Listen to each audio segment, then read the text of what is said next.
Hello and welcome to the Royal Record podcast. I'm Svar Nanan-Sen, Royal Editor of gbnews.com. You may have noticed that this week I'm on my own in the studio. That's because my co-host Cameron Walker is in Scotland on a royal engagement. Cameron, tell us how's Edinburgh been? Hello Svar, it's been an incredibly busy couple of days here in Edinburgh so far. The King and Queen have come here for Holyrood Week, so that's a traditional week where the monarch spends a week in the capital of Scotland, but it's a very slimmed down week this week though, Svar, because of course we've got the general election and the King has to be back in London in time for Friday to appoint his new Prime Minister, whoever that is going to be. And also all the engagements he's carrying out this week can't distract from the general election. That was something Buckingham Palace announced when the Prime Minister announced the general election back about 6 weeks ago now. But it has still been very busy. The King and Queen hosted a garden party alongside the Duke and Duchess of Edinburgh. 8,000 guests. The King reportedly wanted to spend more time than he was actually scheduled to, so he could meet many members of the public. I was lucky enough to see the ceremony of the keys, the traditional welcome that the King has when he comes to Edinburgh. That was the Lord Provost who kind of gave the keys to the King, and then he symbolically handed them back for safekeeping to the good people of Edinburgh as well. So it's been a really fascinating couple of days so far. And I'm at St Giles Cathedral today. And how's the King look during these engagements? Do you know, he appears incredibly relaxed. I was in the garden of Holyrood's house yesterday, and I wasn't really sure what to expect. He arrived via helicopter rather than driving, which is what he usually does. The ceremony of the keys happened out the back in the garden rather than on the forecourt out the front yesterday. Again, that was very unusual. I'm told that was because of logistical reasons, but he seemed very energised. He was in good spirits. He wanted to talk to as many people as possible. He seems incredibly happy, and I think we also saw that from the garden party as well. And it was a pretty exhausting day. He had 3 separate outfit changes that I saw. He wore a suit for the ceremony of the keys, and he changed into RAF uniform to carry out an investiture, and then he was in a morning suit and a silk top hat for the garden party. So if that wasn't exhausting enough, I guess we'll have to see what he's up to today with the service at St Giles Cathedral, where he's going to be investing his wife, Queen Camilla, and his brother, Prince Edward, Duke of Edinburgh, to the Order of the Thistle. That's the most senior order of chivalry in Scotland. And then there's a big celebration celebrating 900 years of Edinburgh in the castle later on. I'm told that's going to be very colourful, lots of stuff to do there. So despite the fact the King's still going through cancer treatment, he is fitting in a lot into his diary. And you mentioned that he's going to be joined by Queen Camilla and Prince Edward, but one royal that is noticeably absent is Princess Anne. Yeah, she certainly is, and she was very much scheduled to be here if it wasn't for her accident in Gloucestershire. We believe it involving a horse. She's out of hospital, as we know. She spent kind of 5 days roughly in hospital. She had to cancel her tour to Canada, and she's obviously cancelled her Scotland engagements as well. She was scheduled to be in Argyll, actually, a lot of Guildford and the like, this week as well, which all of that's kind of out the window because she's resting and recuperating at home. She had concussion, minor injuries. Either legs or a horse's head is what her head came into contact with, according to medical staff, but she can't really remember what actually happened. Noticeably also absent is the Princess of Wales, known as the Duchess of Rothesay in Scotland. She isn't expected to be in Edinburgh as well. We are expecting Prince William here very shortly as well. He's travelling up by himself, but as for the Princess, we know she's still undergoing preventative chemotherapy for a couple more months, and she's just kind of taking it easy and carrying out engagements as and when she is able to. Of course, we saw her at Trooping the Colour, but we're not expecting her to take part in any of these Scotland engagements. You mentioned Princess Anne is not in Scotland today, and there has not been a return date given for when we can expect to see Anne performing public duties again. Following her time in hospital last week, we asked our GB News members, does Princess Anne's absence show the royal family is unprepared for a streamlined monarchy? 62% said yes, 32% said no, and 2% said they did not know.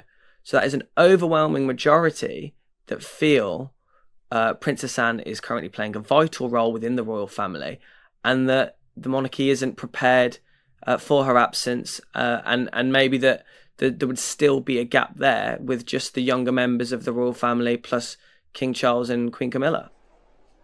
Yeah, I mean, it's a very interesting poll that. I mean, if you remember, it was kind of Princess Anne warning against a slimmed down monarchy around the time of the coronation during an interview with CBC in Canada, where she says the idea of a slimmed down monarchy seems like a much better idea a few years ago. And, a few years ago, we're talking an absence of the Duke and Duchess of Sussex, who's obviously moved to California, and of course Prince Andrew, who's been forced to step back as a working member of the royal family. And then this year they've had incredibly bad luck, the royal family, with various health matters. The Princess of Wales and the King for a time out of action. The Princess Anne, as you just said, with her horse-related accident. Then of course we had Sarah, Duchess of York, also receiving treatment for cancer. So it's just been a catalogue of kind of health issues this year, and it has exposed that kind of slimmed down monarchy. What I've witnessed certainly over the last couple of days is the family rallying around each other, with the King and Queen being supported by the Duke and Duchess of Edinburgh. He's been carrying out a lot of engagements recently, hosting the garden party, expecting to see them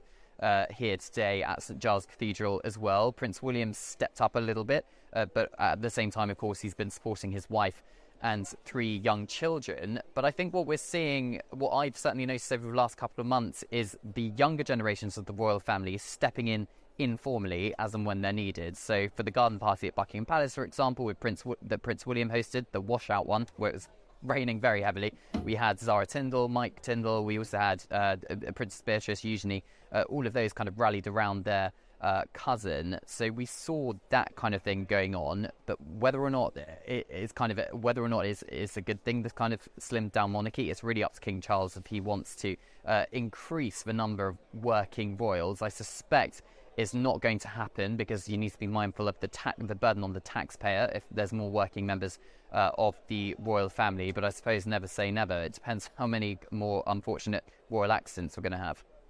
Yeah, and at the start of this week, with there being no confirmation as to when Anne would return to undertaking public duties, I had a look at the royal family diary. Princess Anne was scheduled to perform 20 engagements out of 35 listed. So that's 57% of all listed engagements Princess Anne was undertaking. So there is this noticeable absence now. We know Princess Anne is the hardest working royal in terms of undertaking engagements, and she's held that title for a number of years. You mentioned that the younger generation has been filling in. We saw Princess Beatrice last week attend an Earthshot event in the absence of Prince William. I just wonder whether they could be better utilised by the royal family if Eugenie, Beatrice and Zara could do more. Well, I mean, the King has relied on his sister, Princess Anne, I think, certainly over the last couple of years. She is, if you go by the number of engagements, usually the hardest working member of the royal family. I suspect, even with this little blip, I suppose it depends how long she's off for, which is obviously subject to doctor's advice, she will still be pretty up there in terms of number of engagements carried out when we get to the end of 2024.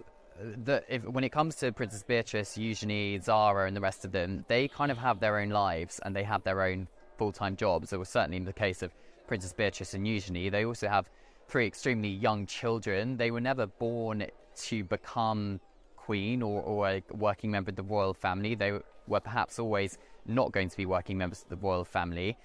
And I suppose on the one hand, you could say it's kind of their duties to step up and help out their family, but on the other hand, they have their own lives and they're not funded by the taxpayer. I suspect what we're going to see is more stepping up of Princess Eugenie, Beatrice, Zara and the like in an informal capacity, but certainly not becoming working members of the royal family. I think that would be a big stretch, and also that would probably involve a bit of consultation with the government, the new government, whoever that may be, because it's a burden on the British taxpayer, because you need to fund security. The sovereign grant will also need to fund their staff as well, full-time staff. So it's all of that cost associated with becoming a working member of the royal family.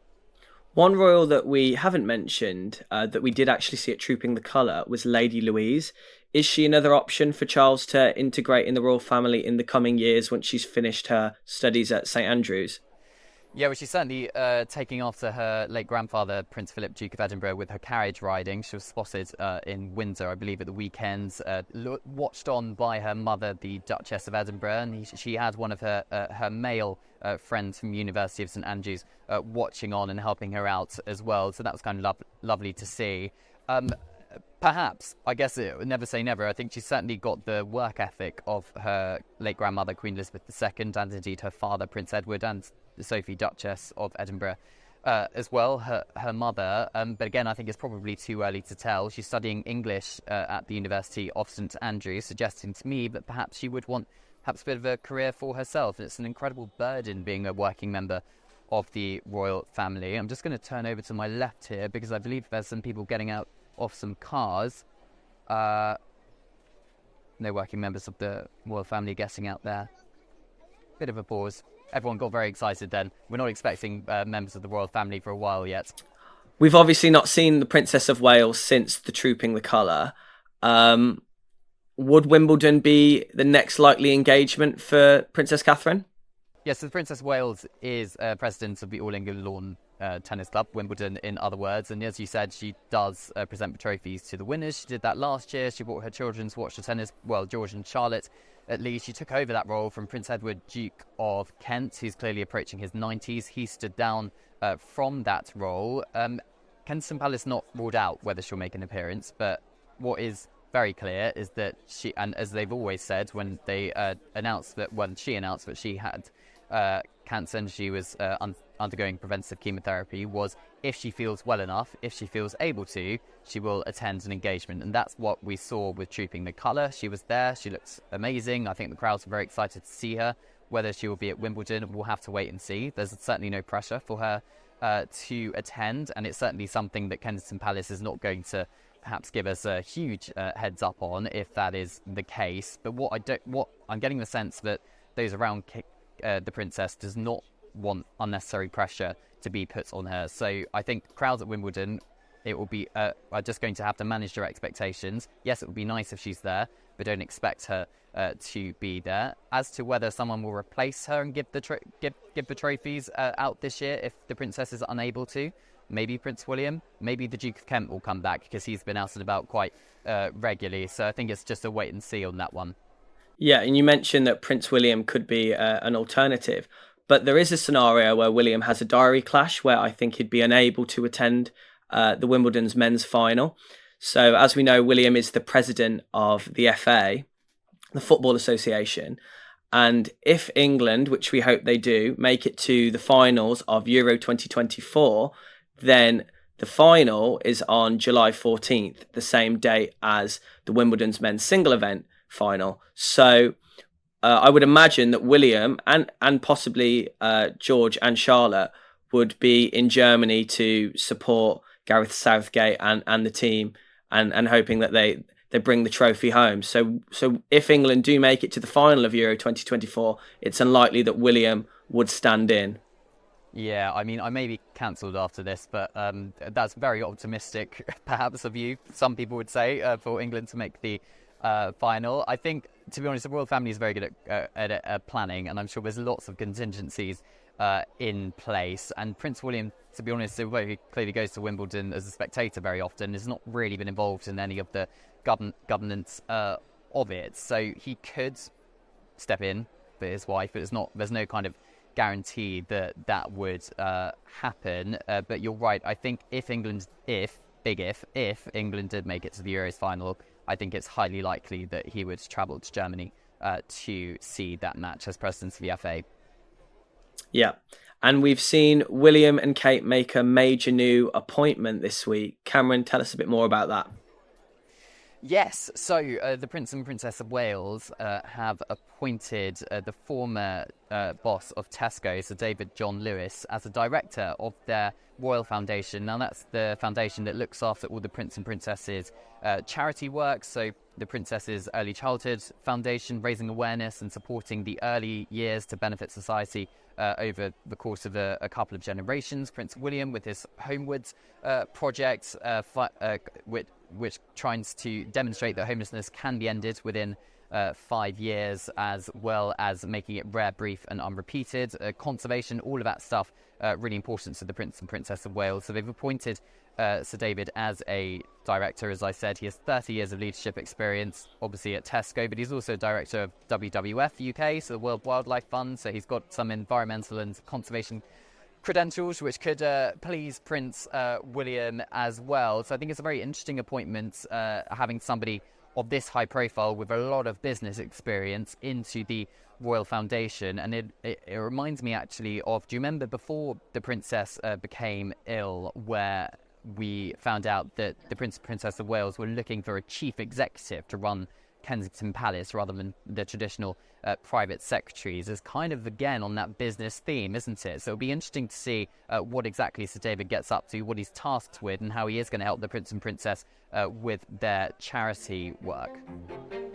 And don't forget, you can let us know your thoughts on anything we discussed this week by using the hashtag GBN Royal Record or emailing us at royal@gbnews.uk.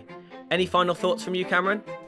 Yeah, well, I'm going to stick around in Edinburgh outside St Giles Cathedral, where Prince William, as I said, and the King and Queen and other members of the royal family expected to attend this magnificent service, Order of the Thistle. We can see there's some bagpipes. We can see the Governor of Edinburgh literally over my shoulder, Alistair Bruce there. So it's going to be a very exciting day. Keep up to date with all the latest on the GB News website, and see you next time. Goodbye.